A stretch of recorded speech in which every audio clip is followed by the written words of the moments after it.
అనారోగ్యంతో ఉన్న బంధువుల్ని పరామర్శించడానికి వచ్చిన దంపతులకు ఊహించని విషాదం ఎదురైంది.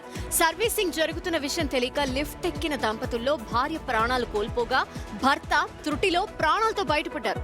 హైదరాబాద్ చందానగర్ లో జరిగిన ఈ ఘటన లిఫ్ట్ భద్రతపై మరోసారి ప్రశ్నలు లేవనెత్తుతోంది. ప్రమాదానికి సంబంధించి ఫుల్ డీటెయిల్స్ అక్కడ స్పాట్ నుంచి కొలీగ్ సాగర్ అందిస్తారు. సాగర్, హైదరాబాద్లో లిఫ్ట్ ప్రమాదాలు అమాయకుల ప్రాణాలు బలి తీసుకుంటున్నాయి. చందానగర్లో తాజాగా జరిగినటువంటి ఉదంతంలో మహిళ మృతి చెందింది. ప్రస్తుతం మనం చూస్తున్నటువంటి చందానగర్లోని అన్నపూర్ణ ఎంక్లేవ్ నాట్ వర్కింగ్ అని కనిపిస్తున్నటువంటి ఈ లిఫ్ట్లోనే మహిళ తన భర్తతో కలిసి వచ్చింది. ఇదే అపార్ట్మెంట్లో పైన 2వ అంతస్తులో ఉన్నటువంటి ఒక బంధువుల అతన్ని పరామర్శించడానికి వచ్చారు. సో ఈ నేపథ్యంలో భర్త లోపలికి అడుగు పెట్టాడు. భార్య కూడా లోపలికి అడుగు పెట్టే సందర్భంలోనే లిఫ్ట్ మూవ్ అయినట్లు ఉంటుంది. సో లిఫ్ట్ మూవ్ అవడంతోనే ఆమె ఒక్కసారిగా మధ్యలో ఆగిపోయింది. సో తల భాగం లిఫ్ట్ లోపల ఉంది. సో ఫస్ట్ ఫ్లోర్ వరకు వెళ్ళిపోయి భర్త చేతులు పట్టి లాగే ప్రయత్నం చేస్తాడు. అంటే లోపలికి ఫాస్ట్గా లాగితే కొంత ఆమె లోపలికి వస్తుందని భావించారు. కానీ లిఫ్ట్ కొంచెం ఫాస్ట్గా మూవ్ అవ్వడంతో ఇక్కడికి వెళ్ళి ఆగిపోయింది. దీంతో ఆమెకి తీవ్ర గాయాలని వెంటనే ఉటావుటిన లిఫ్ట్ ఆపే ప్రయత్నం చేశారు. కానీ ఇక్కడ లిఫ్ట్ ఆల్రెడీ టెక్నీషియన్ అప్పటికే సర్వీసింగ్ పూర్తి చేశారు. మరి ఇక్కడ టెక్నికల్ లోపం ఏమైనా ఉందా, ఇంకేమైనా జరిగిందా అనేది కూడా పోలీసుల దర్యాప్తులో తేలాల్సి ఉంది. సో ఆమెను వెంటనే కిందికి తీసి ఆసుపత్రికి తరలించేలోపే డాక్టర్లు మృతి చెందినట్లు కూడా నిర్ధారించారు. కొంతమంది ఉన్నారు ఇక్కడ, అంటే వాళ్ళ అపార్ట్మెంట్లో వర్కింగ్లో ఉన్నట్లుగానే వాళ్ళు చెప్పారు. వాచ్మెన్ ఇట్లా సార్, అంటే జనరల్గా ఏమైనా టెక్నికల్ ప్రాబ్లం ఏమైనా ఉండేనా? రెగ్యులర్ అలా టెక్నికల్ ప్రాబ్లం కాదండి, ఇది రెగ్యులర్గా మాకు ఉండే సర్వీసింగ్. ఆ సర్వీసింగ్ చేస్తున్నప్పుడు జరిగిందని మాకు తెలుసండి.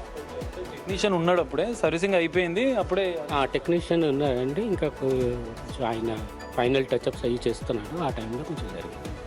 లిఫ్ట్ అంటే జనరల్గా ఎక్కిన తర్వాత డోర్ క్లోజ్ చేసిన తర్వాత మూవ్ అవుతుంది కదా, ఎట్లా మూవ్ అయింది అదే తెలియదండి, అది టెక్నీషియన్ చెప్పాలి. అలాగే దర్యాప్తు చేస్తారు. అంటే ఇంత పెద్ద ఇన్సిడెంట్ అయింది కదా, ఒక మహిళ దాదాపు అపార్ట్మెంట్లో 30-40 ఫ్యామిలీస్ కూడా ఉంటాయి. 30-35 ఇబ్బంది అండి మాకు. కాకపోతే మరి అది తెలియదు కదా ఎలా జరిగింది ఏంటి అనేది. టెక్నీషియన్ అన్న అతను ప్రస్తుతానికి లేదు. ఓల్డ్ లిఫ్ట్ సార్ ఇది, లేదంటే ఓల్డ్ లిఫ్ట్ అండి, అంటే లైక్ అపార్ట్మెంట్ మొదలైనప్పటి నుంచి అండి. కాకపోతే రెగ్యులర్ సర్వీసింగ్ అయితే ఎప్పటికప్పుడు చేస్తూనే ఉంటారు. ఈరోజు ఇన్సిడెంట్ ఎట్లా జరిగిందని మీకు తెలుసు? లేదండి, లైక్ ఆ టైంలో నేను ఆఫీస్లో ఉన్నాను, అంత క్లారిటీగా నేను మీకు చెప్పలేను. వాచ్మెన్ మీరు ఉన్నారు కదా, ఎట్లా జరిగింది? వాళ్ళిద్దరు వచ్చారా? భార్య భర్తలు వచ్చారు అంతే అండి. భార్య భర్తలు వచ్చారు.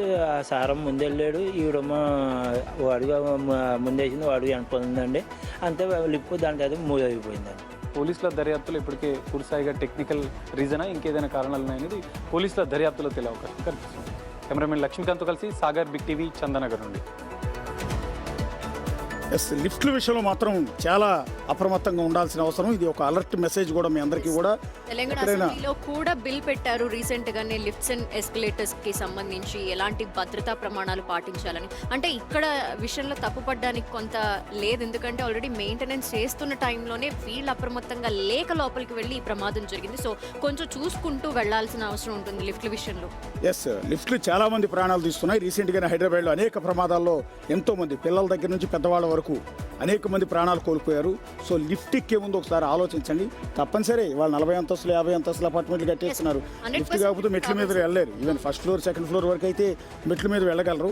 కానీ మిగిలిన చోట్ల ఈ బిల్డర్లు కూడా కక్కుర్తిపడి ఏం చేస్తారంటే లోకల్ మేడ్ లిఫ్టుల్ని, బ్రాండెడ్ లిఫ్ట్స్ కాకుండా అంటే